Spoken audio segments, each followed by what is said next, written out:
What makes a person kill someone they once promised to love forever? In the mountains of Oregon, a woman thought her two fierce guard dogs would protect her from any danger. She was wrong. The threat wasn't a stranger on a hiking trail. It was sleeping right beside her. This same man she trusted as her husband eventually staged her death as a hiking accident. What's up, my viewers? Welcome to True Crime Stories 24/7 and another gripping episode of Crime Realities with Davis. Before we continue today's story, I'd like to ask you for a quick favor. Please take a moment to subscribe to this channel. Your support truly means the world to me and helps us continue bringing you stories that not only captivate, but also educate. Every case we cover here holds powerful lessons that could one day save your life or the life of someone you love.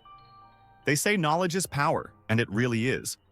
By subscribing, you're joining a community of critical thinkers who understand that being informed is the best defense against becoming a victim. So, go ahead and hit that subscribe button now. Let's learn together, grow together, and most importantly, stay safe together.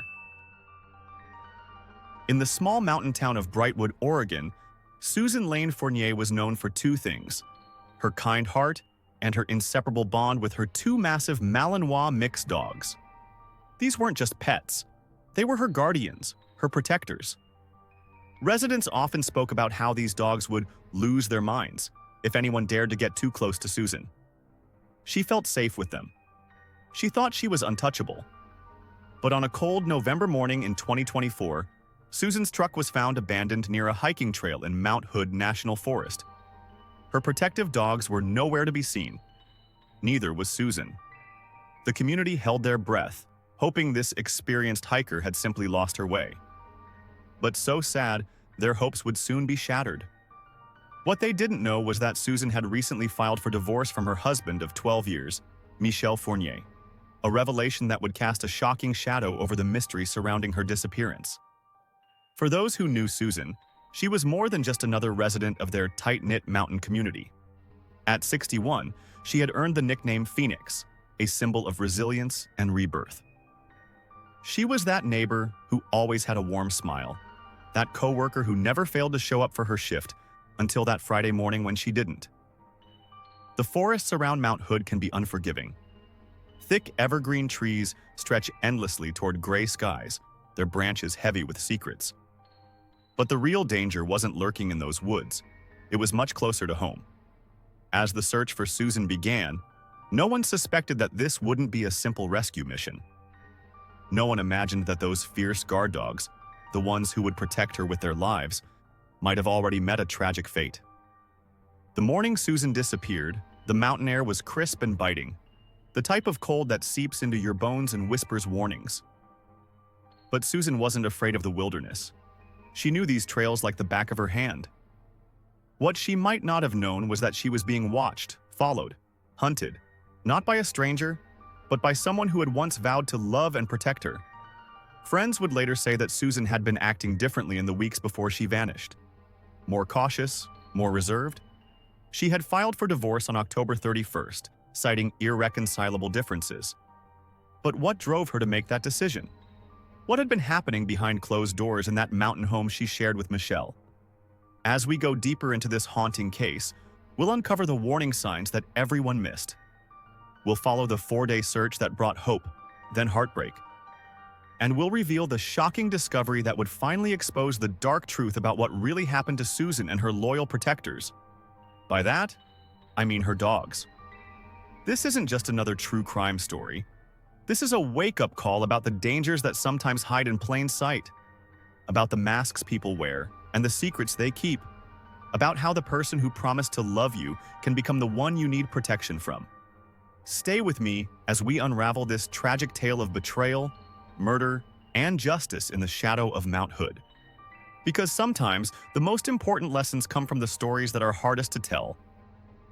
For Susan, Mount Hood National Forest had always been a sanctuary, a place where she could breathe freely, think clearly, and feel at peace with her two loyal dogs by her side.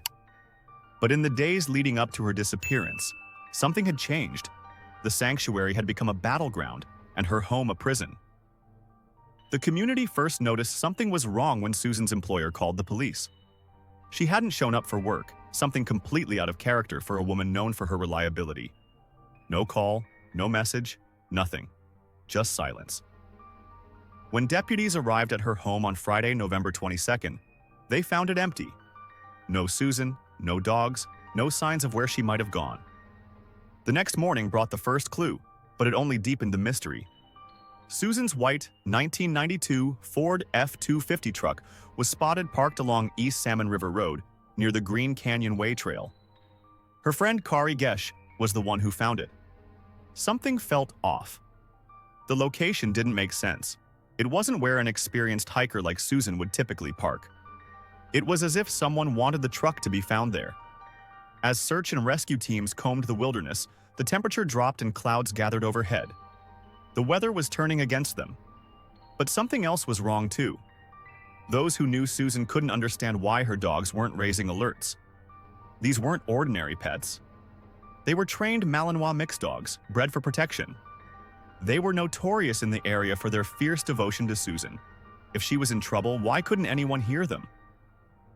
For 4 grueling days, volunteers searched every trail, every ravine, and every possible path Susan might have taken. Over 800 hours of searching, hoping for any sign of her or her faithful companions. The community rallied together, refusing to give up hope.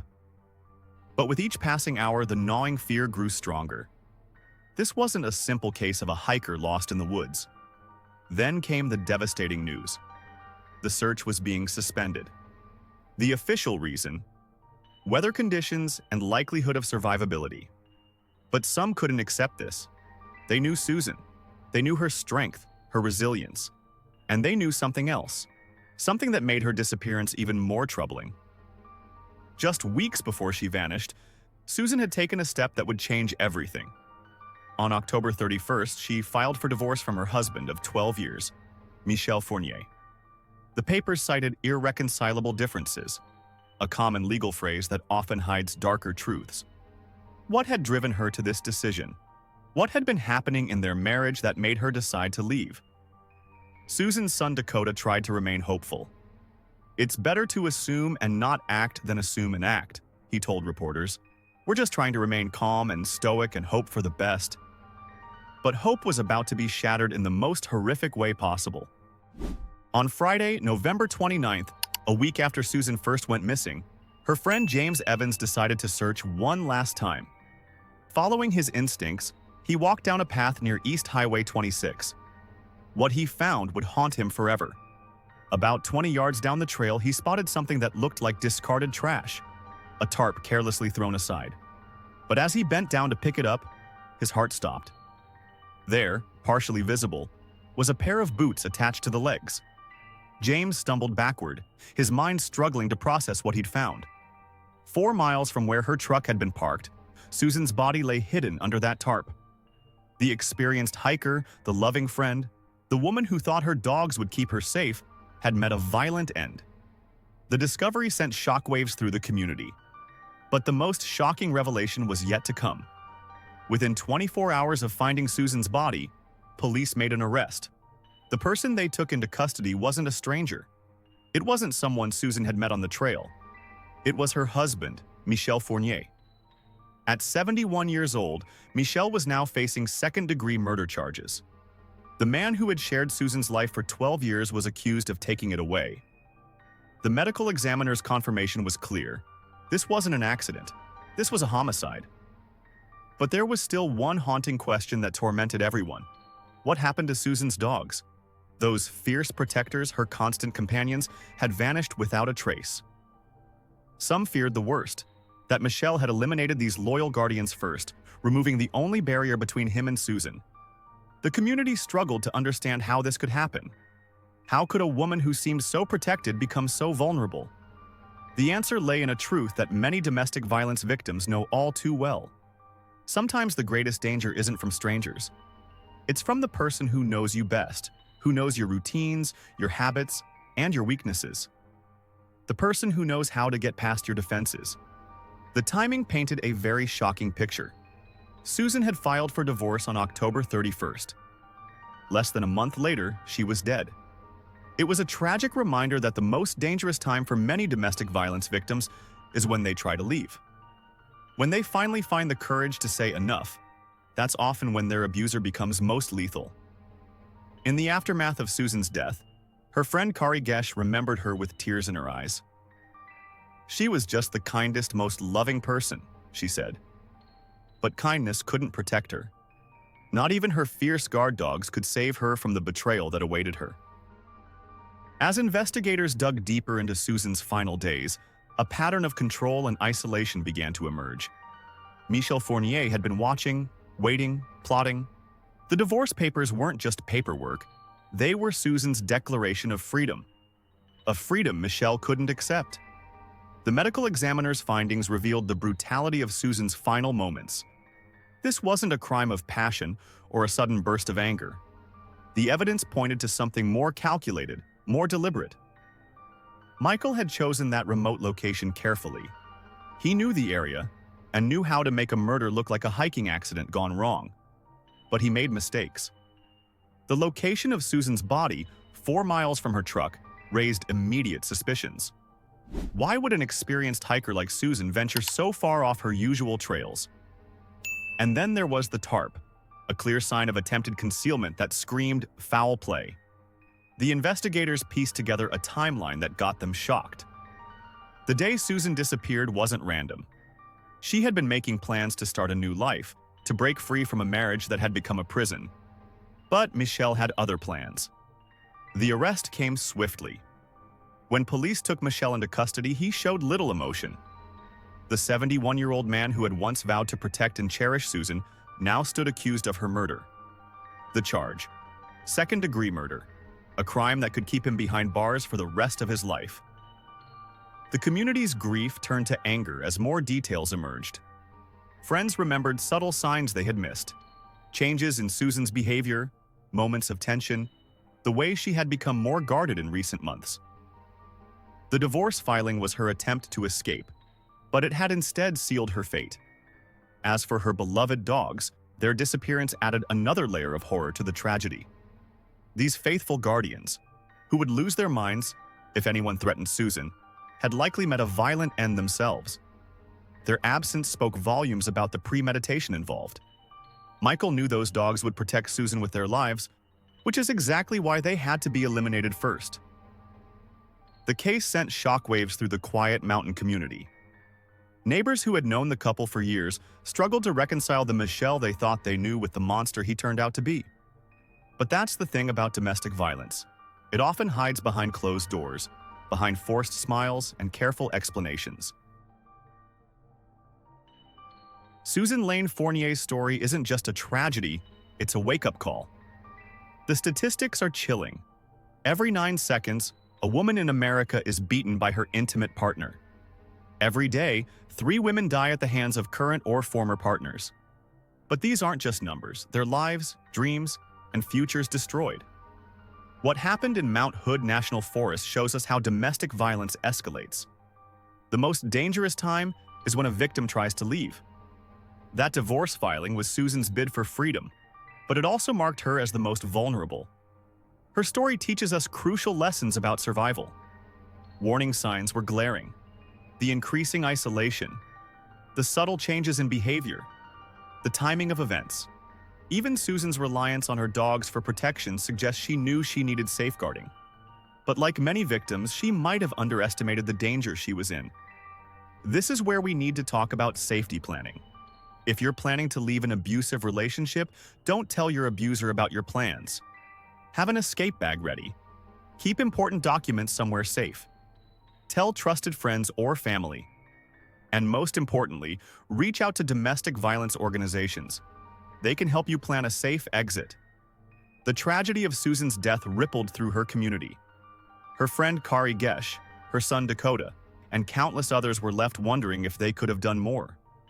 But the responsibility for Susan's death lies solely with the man who took her life. The same man who once promised to love and protect her. Think about your own life.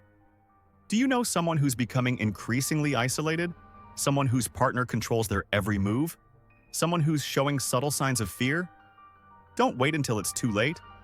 Reach out to them. Give them a listening ear if they need one. Offer help if it's in your capacity to do so. Be the lifeline they might desperately need. I want you to keep Susan's story at the back of your mind. Remember how even fierce guard dogs couldn't protect her from the danger sleeping beside her?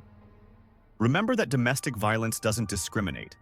It can happen to anyone, regardless of age, background, or social status. If you're watching this and these patterns feel familiar, whether in your own life or in someone else's, please know that help is always available. You don't have to face this alone. There are people and resources ready to support and guide you through. The National Domestic Violence Hotline is available 24/7 to provide confidential assistance. Your life matters. Your safety matters. Your future matters. Prioritize and cherish them above all else. And believe me, your reaching out for help is not a sign that you are weak or incapable. It's an act of courage and self-love. And of course, it's the right and the best you should do for yourself if you find yourself in this kind of situation. Susan's story ends in tragedy, but yours doesn't have to. Don't let her death be in vain. Learn from it. Share these lessons. Be vigilant. And most importantly, remember that leaving an abusive relationship is possible, but it needs to be done safely and with support. Before I close for today, please, if you have any helpful ideas, tips, or personal experiences related to situations like this, please share them in the comment section below. Your insights could be invaluable to someone in need. Thank you for watching this episode of Crime Realities with Davis. Don't forget to subscribe, like, and share this video, because the information we've discussed today might just save someone's life. Until I come your way again, stay safe, stay informed, and keep tuning in to True Crime Stories 24/7. Thanks for your support, and as always, God bless you.